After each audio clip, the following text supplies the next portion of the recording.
Hello everyone, welcome to Krishna Coaching Center, Lakshmikant Polity 6 edition, chapter number 7, Fundamental Right.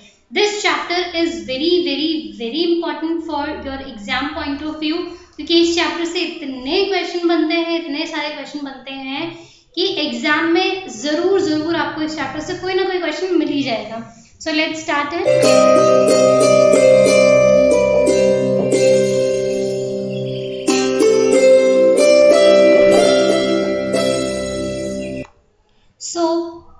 जो हमारा constitution है उसमें fundamental right कौन से पार्ट में आते हैं? It comes under part 3 of the constitution. और कहां से कहां तक? आर्टिकल 12 से लेके आर्टिकल 35 तक. और इसको क्या बोला जाता है? इसको बोला जाता है मैग्ना कार्टा ऑफ इंडिया. अब देखो, इसको मैग्ना कार्टा क्यों बोला जाता है? क्योंकि आप ये देखो, सबसे पहले जब अगर हम बहुत स्टार्टिंग में जाएं तो सिटीजन्स को कोई भी राइट नहीं होते थे. सिटीजन्स ऑलमोस्ट नो राइट के साथ जीते थे. एंड लेकिन धीरे धीरे जो था, सिटीजन्स को कुछ राइट्स जो थे वो डिस्ट्रीब्यूट होने लगे, कुछ राइट्स जो थे वो मिलने लग गए. और फर्स्टली जब इनको राइट मिले थे लगभग 1215 AD में, तो इसको बोला जाता है मैग्ना कार्टा लिबर्टम. मैग्ना कार्टा लिबर्टम, तो वहां से टर्म आया था मैग्ना कार्टा. तो इसीलिए इसको क्या बोला जाता है? Magna carta of India. सबसे पहले कौन से किंग ने दिए थे? तो जी किंग जॉन ने दिए थे. अच्छा, अब आप पूछोगे कि किंग कौन होता है राइट देने वाला? तो अगर हम उससे भी पहले जाएं तो पहले जो था वो क्या चलता था? वो चलता था doctrine of divine powers. Doctrine of divine powers में क्या था कि माना जाता है कि जो गॉड होता है ना, गॉड अपने जैसे या किसी एक पर्टिकुलर इंसान को या उसकी डायनेस्टी को किंग बना के भेजता है और उस किंग के पास सारी पावर्स होनी चाहिए. बट धीरे धीरे कंसेप्ट चेंज हुआ और सिटीजन्स को राइट मिलने शुरू हो गए. अच्छा, सबसे पहली कौन सी कंट्री थी जिसने सिटीजन्स को बहुत सारे राइट दिए थे? वो थी यूएसए ने लगभग 1797 में बिल ऑफ राइट्स के नाम से राइट्स दिए थे. स्टार्टिंग में नहीं दिए थे, धीरे धीरे इनके अमेंडमेंट्स हुए थे और शुरू के जो 10 अमेंडमेंट्स थे वो यूएसए के 10 राइट्स बने थे. सो ओरिजिनली अगर हम अपने कॉन्स्टिट्यूशन की बात करें तो हमारे पास 7 फंडामेंटल राइट्स थे. अभी कितने? अभी 6 हैं, but originally we had 7. Right to equality 14 to 18, right to freedom 19 to 22, right against exploitation 23-24, right to freedom of religion 25 to 28, cultural and educational right 29-30, right to property article 31, right to constitutional remedies article 32. फिर 44th constitutional amendment act में जो article 31 था उसको fundamental right से हटा दिया गया था. So the right to property was deleted from the list of fundamental right by 44th amendment act 1978. अब ये लीगल राइट है आर्टिकल 300A में in part 12 of the constitution. So at present there are only 6 fundamental rights.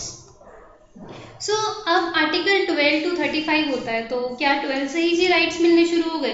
Rights हमें मिले थे जी 14 से, article 14 से. तो आर्टिकल 12 क्या डिफाइन करेगा? देखो, जो फंडामेंटल राइट्स होंगे ना आपको, वो कौन देगा आपको? वो स्टेट देगा. और स्टेट के अगेंस्ट ये क्या होंगे? इन्फोर्सेबल होंगे. मतलब क्या है? आप ये समझो, जो कॉन्स्टिट्यूशन ऑफ इंडिया है उसने आपको राइट्स दिए, ठीक.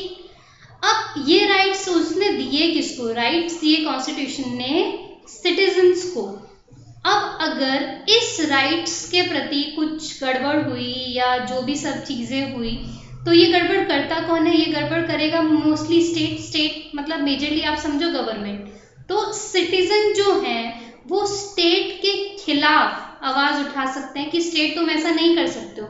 और सिटीजन की हेल्प कौन करता है? सिटीजन की हेल्प करता है जुडिशरी. सो ये एक पूरी लाइन हमें समझना है. अब स्टेट है क्या, गवर्नमेंट है क्या? तो आर्टिकल 12 डिफाइन करता है इस पर्पस के लिए टर्म को. सबसे पहले गवर्नमेंट आ जाएगी, पार्लियामेंट ऑफ इंडिया, जिसके अंदर एग्जीक्यूटिव लेजिस्लेटिव ऑर्गन आ जाएंगे यूनियन गवर्नमेंट के. Same legislature of state, executive of state, state government पूरी आ गई. सारी लोकल अथॉरिटी जैसे कि municipalities, panchayat, district board, improvement trust etcetera और बाकी सारी अथॉरिटी जो कि किसी भी तरीके से अंडर कंट्रोल है किसके, गवर्नमेंट के, वो स्टैट्यूटरी भी हो सकती है, नॉन स्टैट्यूटरी भी, जैसे LIC, ONGC, सेल है, गवर्नमेंट कंपनीज है, तो ये सब भी किसके अंदर कवर हो जाता है, स्टेट के अंदर। अब आर्टिकल 13 क्या बोलता है, आर्टिकल 13 बोलेगा कि अगर आप कोई भी ऐसा लॉ बनाओगे जो मेरे फंडामेंटल राइट को हर्ट करने की कोशिश करेगा या उसके बेसिक नेचर को ख़त्म करने की कोशिश करेगा, या फिर जो अगर हम लॉ की लैंग्वेज देखें तो law that is inconsistent with or in derogation of the fundamental right, तो फंडामेंटल राइट को अगर आप हर्ट करने की कोशिश करोगे तो वो पॉसिबल नहीं है। यानी कि आर्टिकल 13 क्या बोल रहा है कि फंडामेंटल राइट्स को आप अमेंड नहीं कर सकते हो।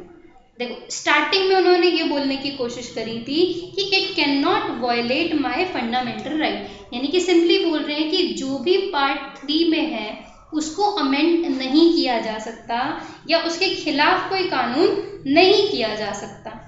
बट बाद में इस चीज़ को अमेंड किया गया था। हाँ, जिसको अमेंड नहीं कर सकते उसी को अमेंड किया गया था। बहुत सारे केसेस हुए थे, मेजरली जो हमारा केशवानंदा भारती केस था उसमें उन्होंने जो था पूरे कॉन्स्टिट्यूशन में उन्होंने एक टर्म बोला बेसिक स्ट्रक्चर, कि आप किसी भी पार्ट को टच कर सकते हो, कोई दिक्कत नहीं है, बस आप बेसिक स्ट्रक्चर को टच नहीं कर सकते हो।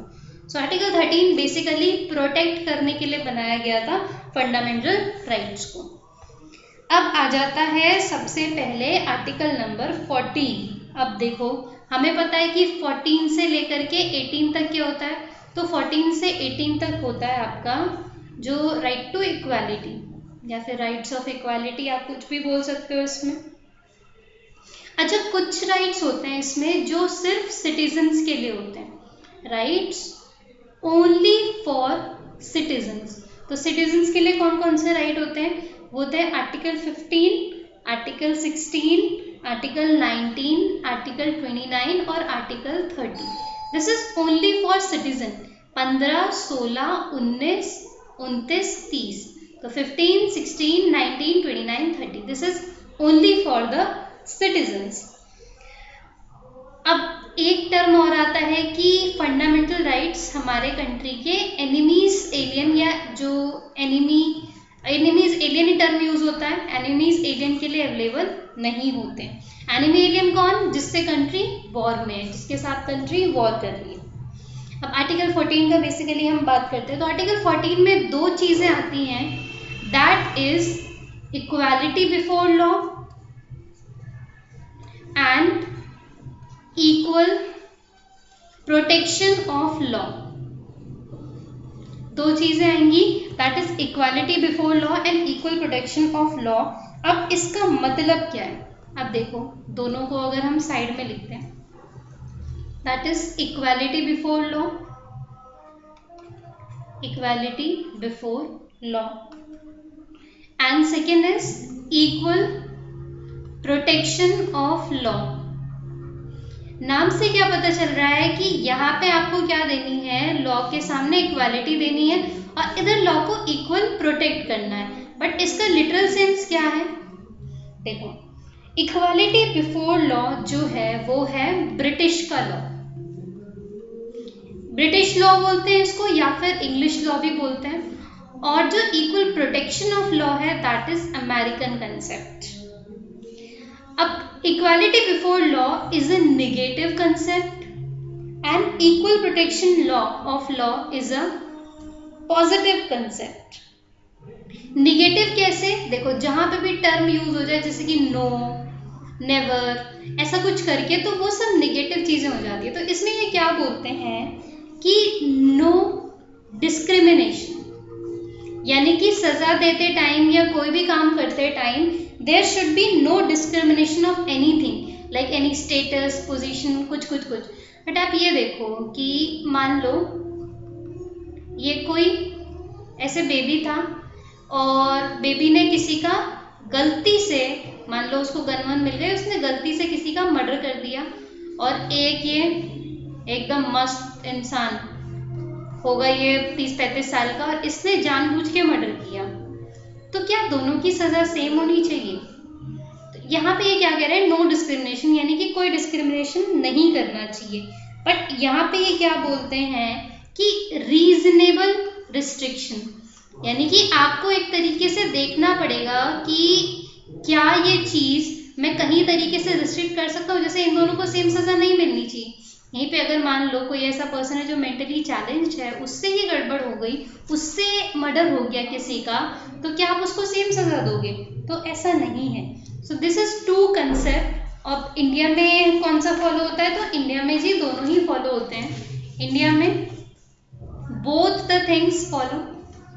जब हमें जरूरत पड़ती है इक्वालिटी बिफोर लॉ की तो हम इक्वालिटी बिफोर लॉ लेते हैं, और जब हमें जरूरत पड़ती है इक्वल प्रोटेक्शन ऑफ लॉ की तो हम इक्वल प्रोटेक्शन ऑफ लॉ बोलते हैं। सो इंडिया में क्या चलता है? तो इंडिया में चलता है आपका रूल ऑफ लॉ। इंडिया में चलता है आपका रूल ऑफ लॉ, और रूल ऑफ लॉ में दोनों ही चीजें इक्वल हो जाएंगी आपकी, कि आपका both the things, equality before law and equal protection of law. अब देखो इसके क्या कुछ एक्सेप्शंस भी हैं। Is there any exception of it? Yes, there are exceptions of it. So basically इनके जो एक्सेप्शंस हैं, you can say there are 3 exceptions हम बोल सकते हैं इसमें। पहला एक्सेप्शन क्या है कि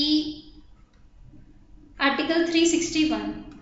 आर्टिकल 361 में क्या है कि अगर कोई प्रेसिडेंट है या फिर गवर्नर है, गवर्नर को कोई जवाबदेही नहीं होती, यानी कि ही और she is not answerable to the law.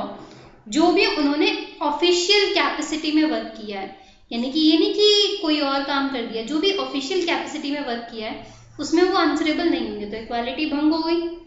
Second चीज होती है आपकी जो मिलिट्री लॉज होते हैं या मार्शल लॉज आप कह लो, वो हमसे बिल्कुल अलग होंगे, तो उनके यहाँ सजा देने का तरीका भी बिल्कुल अलग होता है।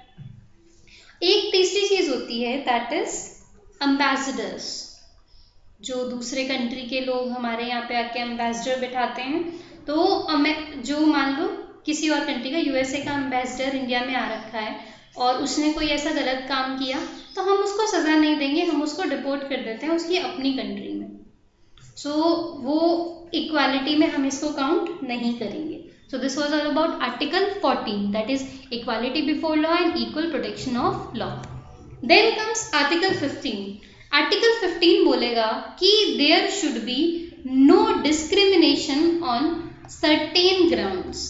दे आर सेइंग कि कोई डिस्क्रिमिनेशन आप नहीं करोगे। So no discrimination on certain grounds. अब सर्टेन का मतलब क्या है कि जो चीज फिक्स कर दी ना कॉन्स्टिट्यूशन ने, आप उसी में भेदभाव नहीं कर सकते हो, बाकी सब में आप भेदभाव कर सकते हो। सो नो डिस्क्रिमिनेशन में इन्होंने क्या बोला? इन्होंने बेसिकली 5 चीजें डिफाइन कर रखी हैं, that is race, religion, caste, sex and place of birth. यानी कि ये लोग मानते थे कि कलर के हिसाब से जो है डिस्क्रिमिनेशन इंडिया में नहीं होगा।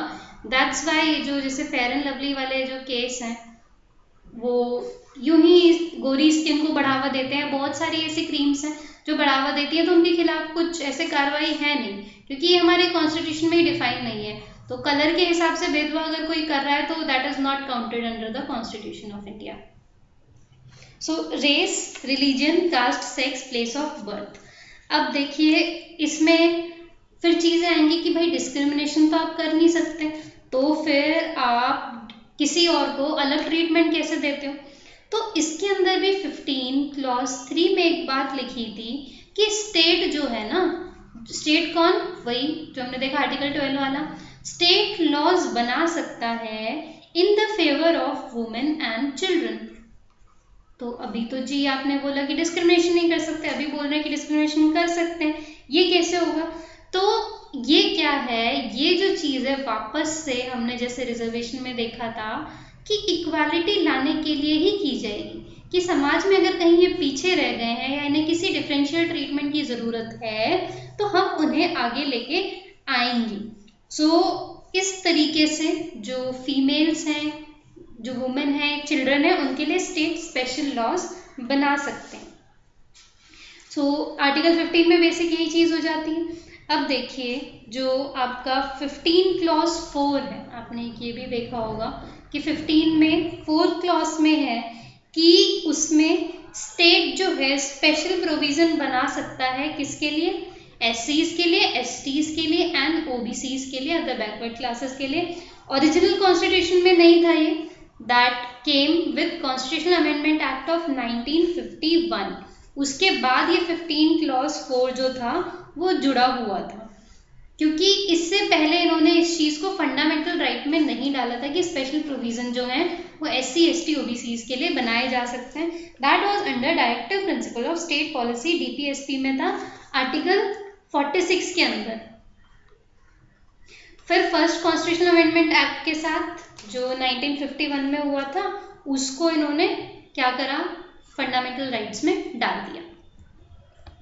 Then comes Article 16. Article 16 deals with equal opportunity in public employment. Equal opportunity in public employment, यानी कि अगर आपको कहीं पे जॉब ऑफर हो रही है तो कहीं इस तरीके से कि आपका रेस, रिलीजन, कास्ट ये सब अलग है, इसके बीच में नहीं हो पाएगा। अब डिफरेंस ये बोला कि कौन कौन हम एक्सेप्ट नहीं करेंगे, कौन कौन सा डिफरेंस, तो रेस के हिसाब से हम नहीं देखेंगे कभी भी, रिलीजन के हिसाब से नहीं देखेंगे, कास्ट के हिसाब से नहीं देखेंगे, सेक्स के हिसाब से नहीं देखेंगे, और उसके बाद प्लेस ऑफ बर्थ के बजाय यहाँ पे ऐड हो जाता है रेजिडेंस, एंड रेजिडेंस के साथ एक टर्म और हो जाता है यहाँ पे, दैट इज डिसेंट। तो इन सब के बीच में हम भेदभाव नहीं करेंगे। बट हाँ, इसके कुछ एक्सेप्शंस हो सकते हैं, जैसे कि मान लो मिलिट्री वगैरह हो गया कि हाँ जी आपकी हाइट तो इतनी होनी चाहिए, बट वो height race, religion, caste, sex, residence, descent में नहीं आता है। फिर आप बोलेंगे जी पुजारी तो फिर किसी पर्टिकुलर कास्ट का ही बनना चाहिए, तो फिर वो रिलीजन में आ जाता है, रिलीजियस अफेयर्स में आ जाता है कि जो पर्टिकुलर पुजारी हैं या जो मौलवी हैं वो किसी एक पर्टिकुलर कास्ट के ही बनेंगे। बेसिकली यहाँ पे क्या है कि अपॉर्चुनिटी हम इक्वल देंगे, जो भी सारी की सारी चीज़ें होंगी आपकी पब्लिक एम्प्लॉयमेंट में। अच्छा, अब इसमें फिर वही मुद्दा उठता है हमारा रिजर्वेशन का, कि अगर ऐसा है तो रिजर्वेशन का क्या। तो अब देखो, रिजर्वेशन जो था देना तो था ही, क्योंकि हमें लेवल प्लेइंग फील्ड देना था कि नहीं, जो भी हमारे भाई बंधु हैं। तो अब लेकिन एक चीज़ जो हमारे कॉन्स्टिट्यूशन में डिफाइन करी गई थी, ओरिजिनली ही डाल दी गई थी, that was article 335। Article 335 of constitution क्या कहता है कि SC ST को रिजर्वेशन तो दो आप, या किसी भी क्लास को आप रिजर्वेशन दीजिए तो सही, लेकिन that should not be on the cost of efficiency of administration. इसका क्या मतलब है कि आप ऐसे रिजर्वेशन दो कि जो काम चल रहा है ना उसको नुकसान ना पहुंचे। तो अब क्या हुआ जी, इसका इंटरप्रिटेशन क्या निकलेगा, इसका मतलब क्या निकलेगा, क्योंकि कॉन्स्टिट्यूशन में तो छोटी सी बात बोल दी जाती है पर मतलब निकालते निकालते सालों लग जाते हैं। तो उसके बाद ये केस आया था, इसका interpretation, that was MR Balaji versus state of Mysore. ये केस आया था आपका 1963 में। कैसे याद रखोगे कि जो बालाजी थे वो SC ST के राइट्स की बात कर रहे हैं मैसूर में। ये केस आया, इसमें जो सुप्रीम कोर्ट था उसने क्या इंटरप्रिटेशन निकाला कि जो रिजर्वेशन है वो कभी भी 50% से ज़्यादा नहीं होगा, यानी कि एक तरीके से उन्होंने सीलिंग लिमिट लगा दी। किस चीज़ पे सीलिंग लिमिट लगा दी कि रिजर्वेशन कभी भी 50% से ज़्यादा नहीं होना चाहिए। 50% प्लस अगर रिजर्वेशन होगा तो that would not be acceptable.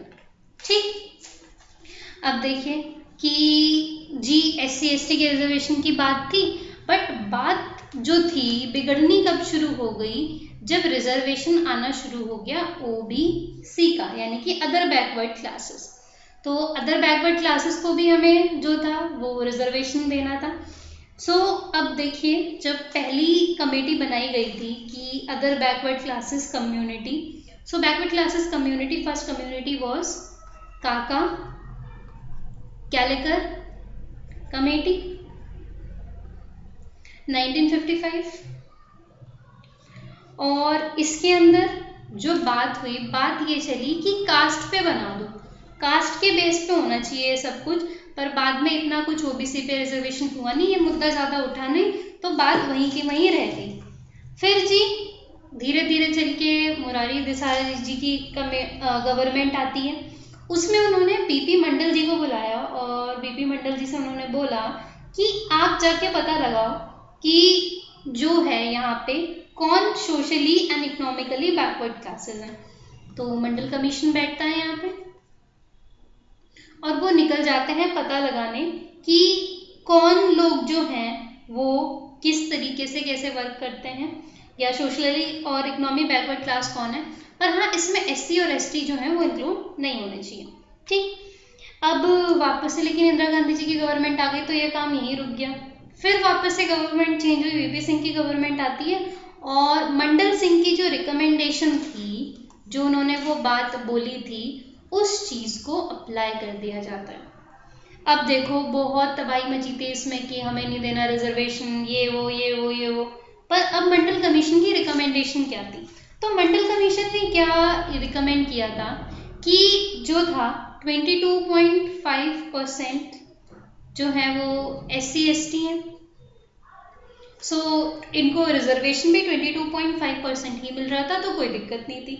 फिर उन्होंने बोला कि अगर मैं हिंदूज में बात करूं तो हिंदूज में लगभग 44% ऐसे हिंदूज हैं जो सोशली एंड इकोनॉमिकली बैकवर्ड है, एंड 16% जो है वो नॉन हिंदू हैं जो बैकवर्ड है। तो गवर्नमेंट ने क्या डिसाइड किया कि आप ऐसा करो कि इन दोनों को मिला के ना 27% रिजर्वेशन दे दो। 27% ही क्यों? क्योंकि अभी हमने बालाजी केस में क्या देखा कि 50% क्रॉस नहीं होना चाहिए। 22.5% ऑलरेडी मिल रहा था, उसमें आपने 27% ऐड कर दिया, यानी कि 49.5% सीलिंग क्रॉस नहीं हुई और आपने ओबीसी को रिजर्वेशन दे दिया। अब ये सब चीज़ें जो थी वो तो फैली गई कि चलो ठीक है, बट देश में बहुत ज़्यादा दिक्कत आनी शुरू हो गई, लोग काफ़ी हल्ला गुल्ला हुआ था, बहुत सारी लड़ाइयाँ हुई थी। अब देखिए अगर लड़ाई झगड़ा होगा तो कोई ना कोई तो ऐसा होगा कि बाहर निकल के आएगा। तो यहाँ पे इंदिरा साहनी निकल के आती हैं और वो यूनियन ऑफ इंडिया को चैलेंज कर देती हैं मंडल कमीशन पे। तो केस उठ के क्या आ जाता है आपका, दैट इज इंदिरा साहनी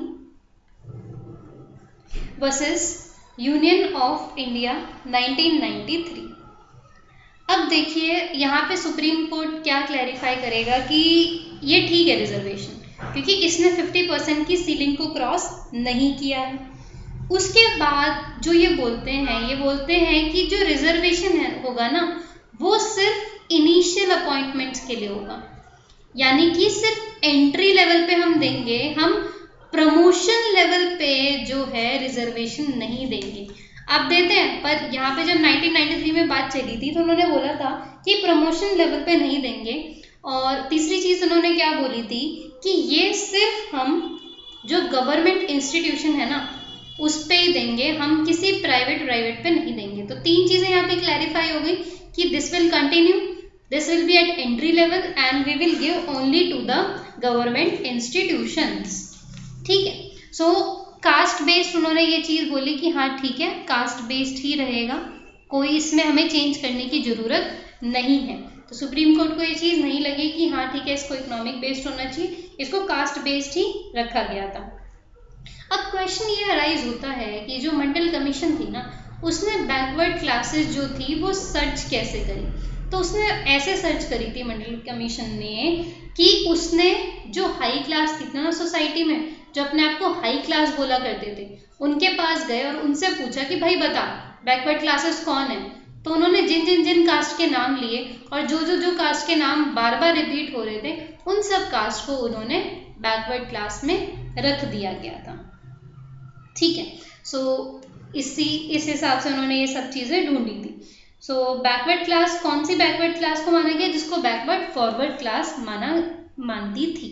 ठीक है, अब यहाँ तक ये सारी चीज़ें क्लियर हो गई कि हाँ ठीक है, सबसे पहले काका कालेकर कमीशन आया, उसके बाद इन्होंने सब चीज़ें ऐसे बोला कास्ट बेस्ड, फिर मंडल कमीशन आया, मंडल कमीशन ने सब चीज़ें अप्लाई भी कर दी, फिर इंदिरा साहनी केस आता है आपका, और इंदिरा साहनी केस में जो था वो काफ़ी चीज़ें जो थी वापस से जो थी नॉर्मल हो जाती हैं, सब चीज़ें हो जाती हैं, पर फिर से वापस से जो पार्लियामेंट होता है, पार्लियामेंट क्या करेगा?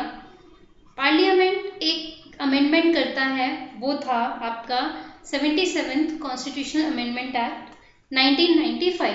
इंदिरा साहनी वाला केस अभी कब क्लियर हुआ था हमारा? इंदिरा साहनी वाला केस क्लियर हुआ हमारा 1993 में, और 2 साल बाद वो लेके आ गए जी 77th कॉन्स्टिट्यूशनल अमेंडमेंट एक्ट। इसमें इन्होंने क्या बोला कि हम जो है ना, हम रिजर्वेशन प्रमोशन पे भी देंगे। हम रिजर्वेशन किस पे देंगे? प्रमोशन पर भी देंगे, और सुप्रीम कोर्ट ने मना किया था, तो we will give reservation on promotion, और उसके लिए आर्टिकल 16 क्लॉज 4A ऐड करा गया था। 16 क्लॉज 4A ऐड किया गया, तो 77 कॉन्स्टिट्यूशनल अमेंडमेंट एक्ट 1995 ठीक रहा ये।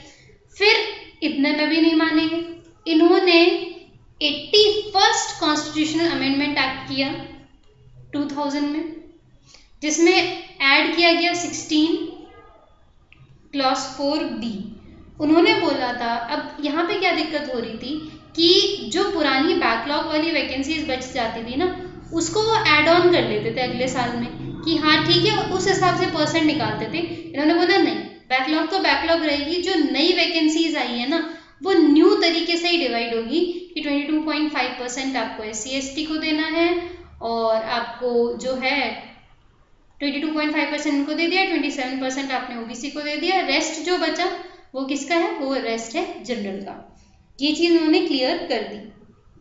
फिर इतने में भी नहीं माने ये, फिर आया जी आपका 93rd constitutional amendment act, that is of 2005। इसमें इन्होंने क्या बोला? ये लेके आए 15 क्लॉज 5। इसमें बोला कि जो प्राइवेट इंस्टीट्यूशन है ना, या जो भी स्टेट एडेड अनएडेड है, सब में रिजर्वेशन देना पड़ेगा आपको। तो रिजर्वेशन से लेके ये कौन कौन से अमेंडमेंट लेके आते हैं? 77, 81st and 93rd constitutional amendment act ये लेके आते हैं। सो आर्टिकल 16 बेसिकली इसमें यही सब चीज़ें जो है कवर है।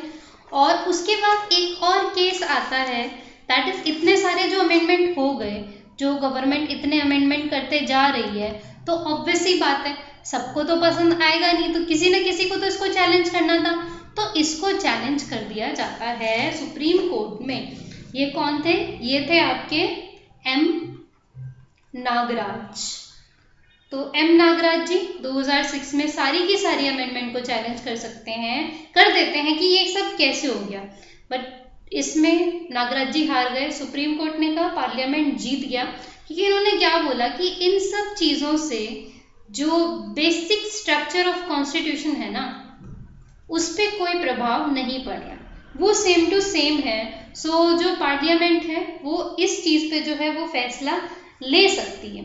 सो रिजर्वेशन पे वो फैसला ले सकते हैं क्योंकि वो बेसिक स्ट्रक्चर को हर्ट नहीं कर रहा है, और नागराज जी ये केस हार जाते हैं। ठीक है, सो नागराज जी केस हार गए। अब आया हमारा आर्टिकल नंबर 17। आर्टिकल नंबर 17 हमें बोलता है एबॉलिशन ऑफ अनटचेबिलिटी। अनटचेबिलिटी क्या होती है कि सिर्फ इस बेस पे कि वो किसी एक पर्टिकुलर कास्ट कम्युनिटी से है, अगर उसने कोई चीज़ टच कर दी तो वो चीज़ अपवित्र हो गई। Yes, this was the case कि बहुत सारी कास्ट को ऐसे ट्रीट किया जाता था। तो जो डॉक्टर B.R. अम्बेडकर जी थे, उन्होंने बोला ये सब चीज़ें तो मुझे ऐड करनी ही करनी है। अब इसके अलावा देखो, जो अभी हमने देखा आर्टिकल 14, 15, 16, वो किसके अगेंस्ट था? वो स्टेट के अगेंस्ट था कि सरकार मेरा जो है वो बेसिकली कोई राइट नहीं छीन सकती है। ये स्टेट पर भी है और इंडिविजुअल पे भी है। यानी कि अगर स्टेट कुछ करेगा फिर तो आप सीधा हाई कोर्ट सुप्रीम कोर्ट जा सकते हो, कैसे जाओगे वो भी हम आगे देखेंगे। इंडिविजुअल कुछ करेगा तो आप पुलिस के पास जा सकते हो, you can take help of police and police will definitely help you. So ये सब चीज़ें जो थी किसके अंदर कवर है, ये कवर है हमारी आर्टिकल 17 के अंदर, ठीक। सो बाय एनीवन, एंड इसमें अगर मान लो आपको इंडिविजुअल के खिलाफ कुछ कंप्लेन करनी है तो कोई ना कोई लॉ तो जरूर होना चाहिए, तो बाद में लॉ बनाया गया that is protection of civil rights या प्रोटेक्शन ऑफ अनटचेबिलिटी। और इसको क्या बोला जाता है, अनटचेबिलिटी को पनिशेबल ऑफेंस, यानी कि इसके खिलाफ आपको सजा जो है वो भुगतनी पड़ेगी। तो आर्टिकल 17 में ये बेसिक चीज कवर होती है। फिर आता है article 18। Article 18 is abolition of titles. Titles क्या होता है, अब देखो दो टाइप के टाइटल होते हैं, एक होता है डायनेस्टिक टाइटल और एक होते हैं आपके मेरिट बेस्ड टाइटल, यानी कि जो आप जिंदगी में कमाते हो। जैसे कि आईएएस बनोगे ना तो आईएएस वर्ड कमाओगे। So 2 types of title are there. तो गवर्नमेंट ने वो सारे टाइटल जो हैं वो बैन कर दिए हैं जो कि कैसे थे, डायनेस्टिक टाइटल थे। तो dynastic titles are totally banned in India, जिसके अंदर बादशाह या महाराजा इस टाइप के टाइटल्स को हटा दिया गया है। अकेडमी मिलिट्री टाइटल्स ये बिल्कुल आपको मिल सकते हैं, ये आपसे कोई नहीं छीन सकता। और अगर मान लो आप इंडियन हो और किसी फॉरेन कंट्री ने भी आपको अगर टाइटल दिया है ना, मान लो यूएसए ने आपको टाइटल दे दिया कोई भी बड़ा टाइटल कि ज्ञान वर्षा भंद बल्ला बिल्लरी चित्रदुर्ग चीमन तुमकुर, तो वो भी आपको एक्सेप्ट नहीं करना है। कोई इंसान जो है वो डायनेस्टिक बेस्ड टाइटल नहीं स्वीकार कर सकता। That is about article 18। अब then comes article number 19। Article 19 किससे डील करता है, तो article 9 basically deals with 6 rights. और ये 6 राइट्स ऐसे हैं जो हमें एक तरीके से फ्रीडम का एहसास करवाते हैं। कैसे, rights of basically you can call that freedom. So originally they were 7 but now they are only 6। 6 कौन कौन से हैं, पहला है जो आपका स्पीच एंड एक्सप्रेशन, यानी कि आप कुछ भी बोल सकते हो, कुछ भी एक्सप्रेस कर सकते हो। सेकंड है आपका असेंबली, यानी कि आप असेंबल हो सकते हो, किसी काम के लिए आप इकट्ठा हो सकते हो। फिर है राइट टू फॉर्म एसोसिएशन, आप किसी भी चीज़ का ग्रुप बना सकते हो, एसोसिएशन बना सकते हो। फिर है आपका मूवमेंट, यानी कि आप इंडिया में कहीं पर भी मूव कर सकते हैं। रेजिडेंस, यानी कि आप इंडिया में कहीं पर भी रह सकते हैं, ठीक। फिर है आपका प्रोफेशन, कि आप कोई सा भी प्रोफेशन इंडिया के अंदर रीच कर सकते हैं। सो स्पीच एंड एक्सप्रेशन जो आप बोल सकते हो that was 19(1)(a). Assembly 19(1)(b). फिर था ये association 19(1)(c), movement 19(1)(d) and residence था आपका 19(1)(e) और प्रोफेशन होता है आपका 19(1)(g). एफ क्या था, एफ था आपका राइट टू प्रॉपर्टी, के अंदर ही था ये, और इसको हटा दिया गया bye 44th constitutional amendment act 1978, इसको रिमूव कर दिया जाता है। तो ए से स्पीच एंड एक्सप्रेशन, फिर B assembly, C association, movement, residence and profession. अब ये वाला है क्या जी, तो if I talk about 19(1)(a) that is freedom of speech and expression, यानी कि आप कुछ भी बोल सकते हो, कुछ भी एक्सप्रेस कर सकते हो, व्यूज, ओपिनियन, जो भी आपके बिलीफ है। किस किस वे में, आप राइटिंग करके कर सकते हो, आप प्रिंटिंग करके कर सकते हो, आप पेंटिंग करके कर सकते हो, आप लिथोग्राफी करके कर सकते हो, स्टोन्स वगैरह पे राइटिंग, या फिर एनी अदर मीन्स यानी कि अगर दुनिया में कोई भी तरीका है, बाय वर्ड्स भी रह गया, सबसे बेस्ट तो वही है, दुनिया में कोई भी तरीके से आप एक्सप्रेस कर सकते हो। सो यहाँ पे क्या है, हर तरीके की आपको बोलने की फ्रीडम है, बट इसमें है कुछ restriction that are reasonable restriction. और रीजनेबल रिस्ट्रिक्शन किस में कवर होता है, ये 19 क्लॉज 2 में। इसमें क्या होना चाहिए कि इंडिया की जो सिक्योरिटी है, या इंडिया की जो सवेरेनिटी है, या जो इंडिया की यूनिटी है, इंटीग्रिटी है, उस पर कोई डैमेज नहीं होना चाहिए।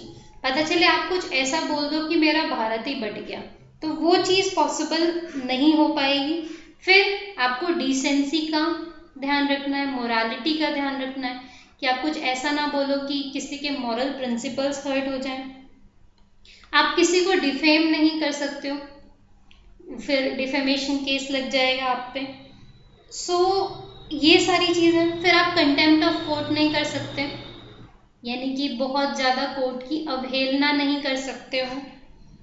किसी ऑफेंस को आप इंसाइट नहीं कर सकते हो, इंसाइटमेंट ऑफ ऑफेंस। सो इन सब चीज़ों का ध्यान रखना है जब भी आप कोई चीज़ बोल रहे होगे, कि वो चीज़ इंडिया की सिक्योरिटी, सॉवरेनिटी, यूनिटी, इंटीग्रिटी को हर्ट ना करे। डिसेंसी, मोरालिटी का ध्यान रखना है, डिफेमेशन ना हो, कंटेम्प्ट ऑफ कोर्ट ना हो, और कोई भी ऑफेंस को आप भड़का ना रहे। तो ये क्या है, ये रीजनेबल रिस्ट्रिक्शंस हैं जिनका हमने ध्यान रखना है।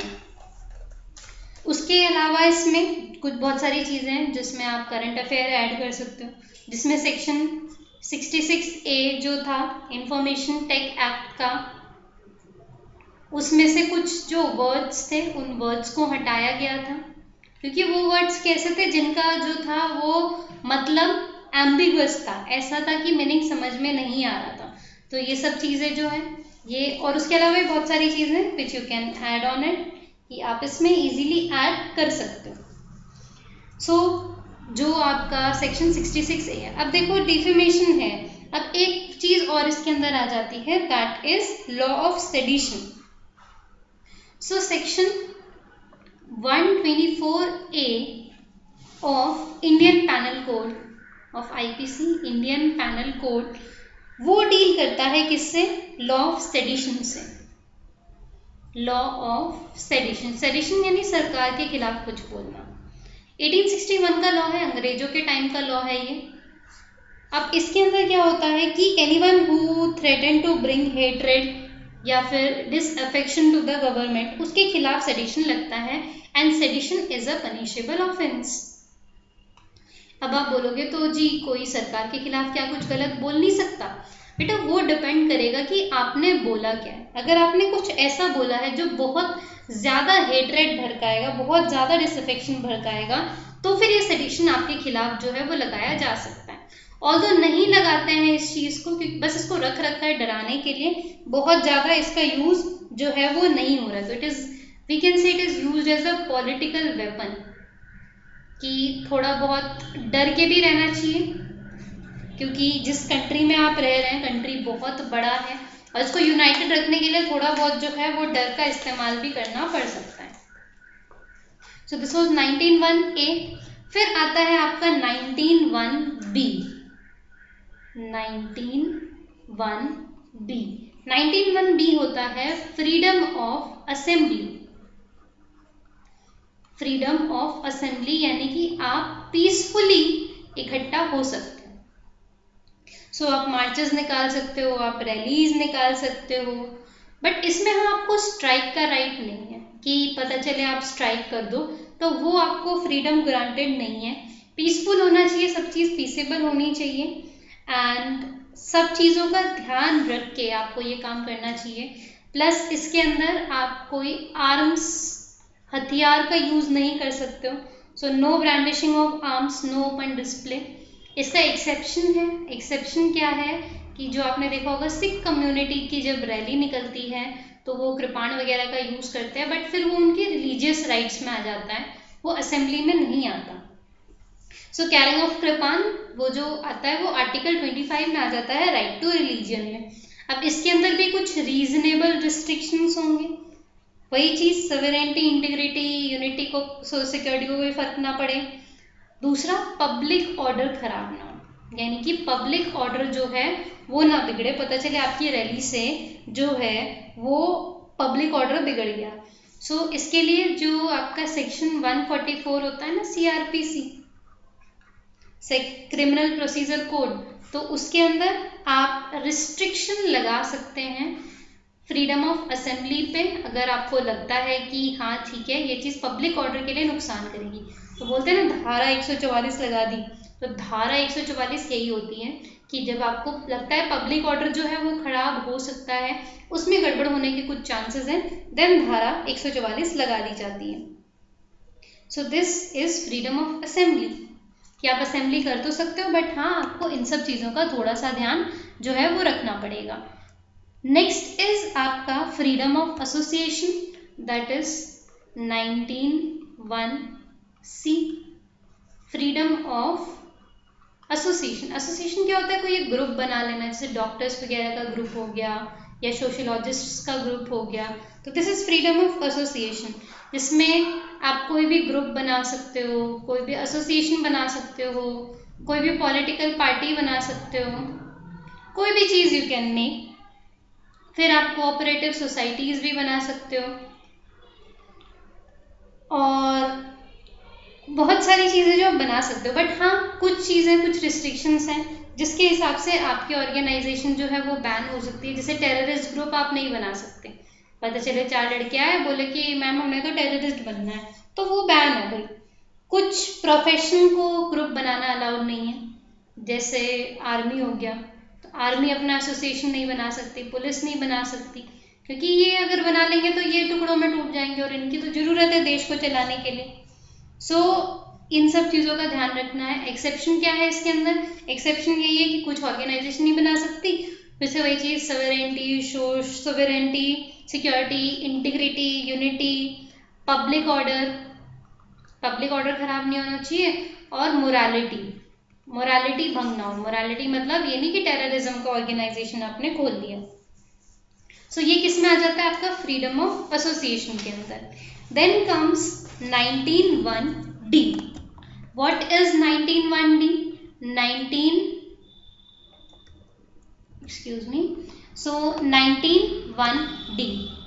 19(1)(d) में क्या होगा? 19(1)(d) में फ्रीडम ऑफ मूवमेंट आ जाता है।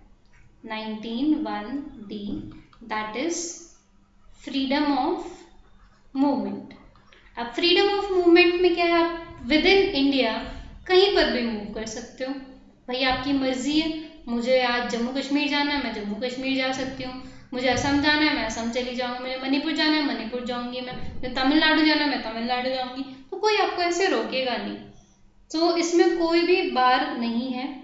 हाँ ठीक है, कर्फ्यू के टाइम पे आप नहीं जा सकते हो, या फिर कुछ ऐसे रिस्ट्रिक्शंस जो हैं, रीजनेबल रिस्ट्रिक्शंस यहाँ पर भी हैं, ऑब्वियस सी बात है।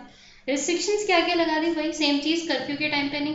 दूसरा, अगर कोई पेंडेमिक फैला हुआ है, जैसे अभी जो कोविड-19 फैला हुआ है, कोरोना वायरस, तो आपके मूवमेंट पे रोक लगाई जा सकती है कि इससे बीमारी ना फैले।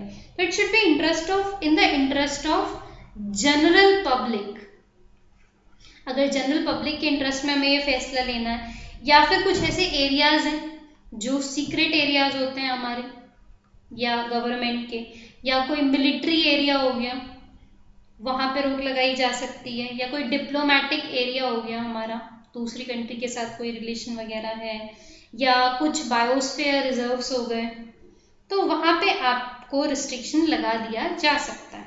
सो that should be in the interest of general public. So ये रिस्ट्रिक्शन, सिर्फ यही रिस्ट्रिक्शंस हैं, उनके अलावा कोई और रिस्ट्रिक्शन आप पे नहीं लगाया जा सकता। देन आपका 19(1)(e). तो 19(1)(e) आपका क्या है? 19(1)(e) is your freedom of residence.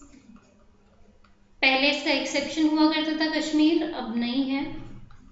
तो फ्रीडम ऑफ रेजिडेंस यानी कि आप रिसाइड कर सकते हो, आप कहीं पर भी इंडिया के अंदर सेटल हो सकते हो। तो इंडिया के अंदर you can settle anywhere you want. पर इसमें फिर से रीजनेबल रिस्ट्रिक्शंस होंगी, तो सेम एज अबव वाली कि मिलिट्री एरिया में नहीं जा सकते, डिप्लोमेट एरिया में, शेड्यूल एरिया में, सीक्रेट एरिया में, बायोस्फीयर रिजर्व में। पता चला आप बायोस्फीयर रिजर्व में चले गए, नहीं जी नहीं, मेरे को तो यहीं पे अपना झोपड़ी लगा के रहना है, हम तो फकीर आदमी हैं, झोला उठा के चल देंगे कहीं पर पे, तो ना जी ना, सरकार आपको मना कर देगी। फिर आपको दुखी होने की कोई ज़रूरत नहीं होगी, क्योंकि भाई ये रीजनेबल रिस्ट्रिक्शंस हैं जो आप पे पुट की जा सकती हैं। So you can settle anywhere but not in the scheduled areas, not in particular areas that is defined under the constitution. फिर 19(1)(f) आता है। 19(1)(f) को हटा दिया गया है क्योंकि वो प्रॉपर्टी वगैरह में आता था, तो अब उसका कुछ खास रोल नहीं है, तो सीधा हम कूद जाते हैं 19(1)(g) पे। सो 19(1)(g) क्या होगा? 19(1)(g) 19(1)(g) is our very good right to profession. 19(1)(g) is right to profession, यानी कि आप कोई सा भी प्रोफेशन जो है वो फॉलो कर सकते हो, to carry out any occupation, any trade, any business, तो ये सब कुछ आप कर सकते हो। बट हाँ, वो प्रोफेशन ऐसा ना हो कि वो नुकसान करे। सो वो आपके शरीर को ज़्यादा नुकसान नहीं करना चाहिए, वो स्टेट को नुकसान नहीं करना चाहिए। You can not choose terrorism as your profession, क्योंकि आप ये समझो कि ये हो, मान लो ये कोई बच्ची है और वो बच्ची अपने पापा के पास जाती है कि पापा पापा मैं जो चाहूँगी आप मुझे वही बनने दोगे ना? पापा कहते हैं हाँ बिटिया, क्यों नहीं बनने देंगे। तो बच्ची कह रही है मुझे जादू टोने वाली बनना है, तो पापा थोड़ी ना उसको जादू टोने वाली बनने देंगे। सो इसके अंदर राइट टू प्रोफेशन में you can profess any religion, but हाँ इसमें क्या है कि स्टेट अगर चाहे तो किसी एक पर्टिकुलर ग्रुप पे मोनोपोली कर सकता है। मोनोपोली मतलब कि सिंगल उसी का ही वर्क चले, वहाँ पे सिंगल वही कंपनी हैंडल बने। और ये जो था ये आपका किस में आ जाता है, एक तरीके से एक्सेप्शन नहीं, ये बाद में इस चीज़ को क्लैरिफाई किया गया था आपका एक CP Bihar motor vehicles act था, जिसमें था कि स्टेट मोनोपोली कर सकते हैं। तो कॉन्स्टिट्यूशन ने भी बाद में सुप्रीम कोर्ट ने भी कह दिया था हाँ स्टेट अगर चाहे तो मोनोपोली कर सकता है। तो this was about right to freedom. इसके आगे के जो भी कॉन्स्टिट्यूशनल फंडामेंटल राइट्स हैं इसको हम कवर करेंगे अपने अगले वीडियो में। So thank you so much, I will meet you all in my next video. Thank you.